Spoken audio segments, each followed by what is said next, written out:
Assembly నియోజకవర్గ ఎన్నికల్లో YSR Congress party అభ్యర్థిగా డాక్టర్ మాలాచి వెంకయ్య గారు పోటీ చేస్తున్నారు. వీరి ఎన్నికలు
పెద్దలు దాత అనేక మందికి విద్యా ప్రదాత అదే విధంగా కష్టాల్లో ఆదుకునేటటువంటి మహా గొప్ప నాయకుడు గొప్ప కుటుంబం నుంచి వచ్చినటువంటి మాగంటి శ్రీనివాసరెడ్డి గారికి రాజకీయాలకు వచ్చి విలువల కోసం పోరాడుతున్నటువంటి డాక్టర్ వెంకయ్య గారికి అదే విధంగా మరో అభ్యర్థి మన నాయకుడు అశోక్ గారికి డాక్టర్ అశోక్ గారికి డాక్టర్ డేవిడ్ బాబు గారికి డాక్టర్ రామారావు గారికి అదే చంద్రబాబు ముఖ్యమంత్రిగా 15 ఏళ్ళు ఉన్నాడు. బీసీలకు ఏమన్నా చేసిండంటే ఏమీ చేయలేదు. గొల్లు కొనిచ్చిండు, గొడ్డెళ్ళకు సుత్య, పద్మశాలీలకు మగ్గాలు, అంతే వరకు గాని యాదవులకు గొర్రెలు, గొడ్డెలకు సుత్తి, కత్తెలు మంగళలకు కత్తెలు, బండలకు రజకులకు బండ చాకీలు, చాకిరి బండలు, ఇవి ఆయన చేసినటువంటి ప్రతి కుల వృత్తులకు చేశారు తప్ప కాదు. అదే రాజశేఖర రెడ్డి గారు ముఖ్యమంత్రి ఉన్నారు. అప్పుడు ఏం చేసింది తెలుసా? మీ బట్టి సుఖపడలేదు, ఓ బంగ్లా కట్టుకొని సుఖపడలేదు.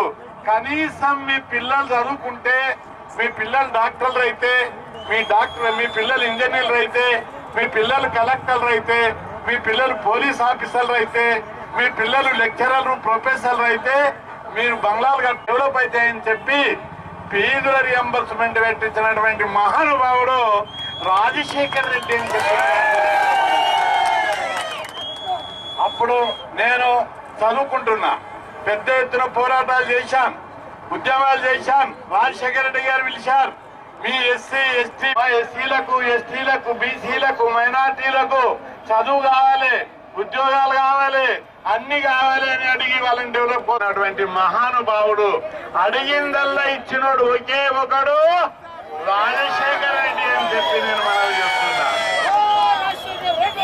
ఆయన కొడుకు, ఆయన మాట ఇస్తే తప్పనివాడు, మనమది ఇప్పనివాడు రాజశేఖర రెడ్డి. ఆయన కొడుకు జగన్మోహన్ రెడ్డి ఆయన అడుగుజాడల లోపల ఆయన కలర్ జిరాక్స్ లేకొచ్చేసిండు. ఎగ్దాం వచ్చి తండ్రిని మించిన కొడుకు అయ్యిండు. మాట ఇస్తే తప్పడు. ఎందుకు ఆ మాట చెప్తుందంటే, నేను 2-3 సార్లు పోయి కలిసి సార్ మా బీసీలకు అసెంబ్లీ పార్లమెంట్ లో మరి మాకు రిజర్వేషన్లు పెట్టాలని అడిగాను. కృష్ణయ్య గారు మేము అధికారంలో లేం కదా, నేను ముఖ్యమంత్రి అయితే ఇవన్నీ పెడుతుంటే అన్నాడు. అంటే లేదు నువ్వు పార్లమెంట్ లో బీసీ బిల్లు పెట్టాలి అని అడిగాను. అడిగిందే తడువుగా పార్లమెంట్ సభ్యుల ద్వారా పావుడు వైఎస్ జగన్మోహన్ రెడ్డి అని చెప్పి మీ అందరికి నేను గుర్తు చేస్తున్నా.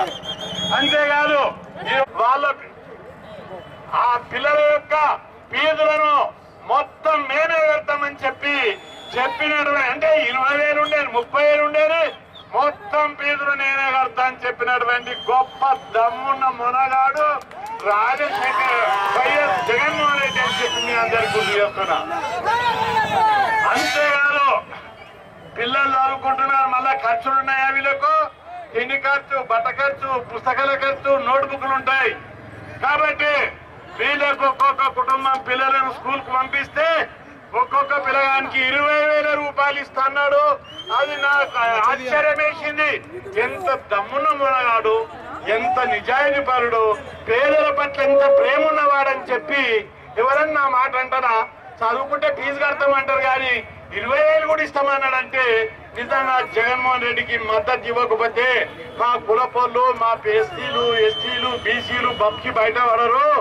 అందుకే జగన్మోహన్ రెడ్డి సీఎం కావాలని చెప్పి నేను భగవంతుని మొక్కుకుంటున్నానని చెప్పి మీ అందరికి నేను మనవి చేస్తున్నా. తెరవాలని మొన్న ఒక జ్యోతిష్యం చూపించినారు, చంద్రబాబు జాతకం ఎట్లా అని.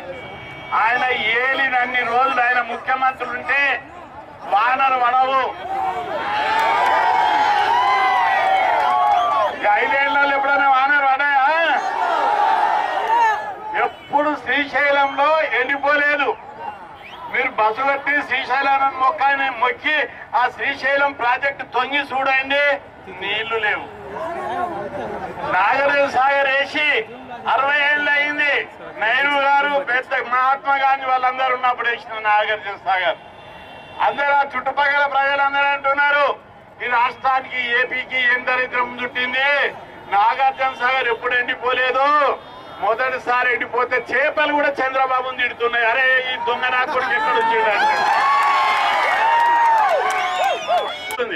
అదే విధంగా ఆ జ్యోతి అందరూ అడిగారు ఏంటిది, ఇక్కడ తమిళనాడు వానలు పడుతున్నాయి, అక్కడ కర్ణాటకలో వానలు పడుతున్నాయి, ఇక్కడ ఒరిస్సా, ఛత్తీస్గఢ్ వానలు పడుతున్నాయి, ఎందుకు పడతలేవని జ్యోతిష్యులను అడిగితే ఏమంటున్నారు? ఆ మేఘాలంతా కూడా ఏపీలో చంద్రబాబు ఉన్నన్ని రోజులు మేము వానలు కురవడానికి రానే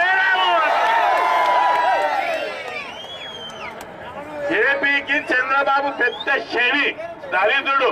ఎందుకంటే ఒక దేవుడు లాంటి ఎన్టీ రామారావు ముఖ్యమంత్రిని మీరు అందరు చేస్తే పిల్లనిస్తే ఆ ముఖ్యమంత్రి పదవి గుంజుకున్నటువంటి అత్యంత దుర్మార్గమైన మనిషి చంద్రబాబు అని చెప్పి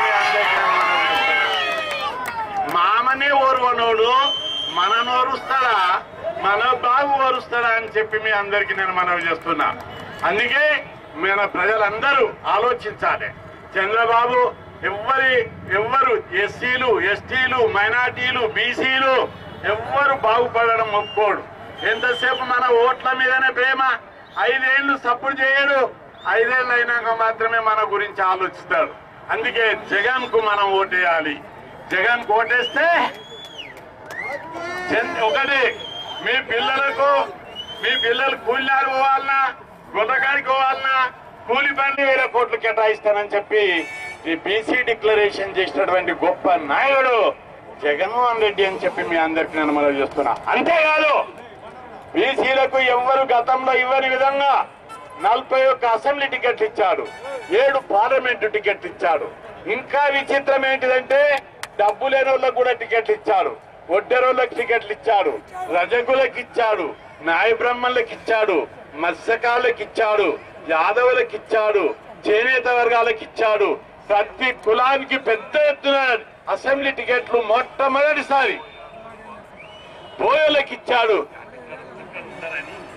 కుర్మలకు కూడా ఇచ్చాడు. కాబట్టి ఈ కులాలంటే చిన్న చిన్న కులాలకు కూడా టికెట్ ఇచ్చినటువంటి గొప్ప నాయకుడు జగన్మోహన్ రెడ్డి. పైసలు లేని వాళ్ళని ఎమ్మెల్యేలను చేస్తా, పైసలు లేని వాళ్ళని ఎంపీలను చేస్తా, పైసలు లేని వాళ్ళని కూడా మంత్రులను చేస్తా అని చెప్పి ముందుకు వచ్చినటువంటి మహానాయకుడు జగన్మోహన్ రెడ్డి. ఆయనకు మీరు అందరూ ఓట్లేసి గెలిపిస్తే మన భవిష్యత్తు మన పిల్లల భవిష్యత్తు బ్రహ్మాండంగా ఉంటుందని చెప్పి మనవి చేస్తూ మీరు సుఖంగా ఉండాలి. మీ పిల్లలందరూ పైకి చదువుకొని పెద్ద పెద్ద ఉద్యోగాలు చేయాలి. మీరు బంగ్లాలు కట్టుకోవాలంటే మనం ఎన్నుకున్న ముఖ్యమంత్రి గొప్పోడై ఉండాలి. ఆ విధంగా జగన్మోహన్ రెడ్డి పార్టీకి ఫ్యాన్ గుర్తుకు ఓటేయాలని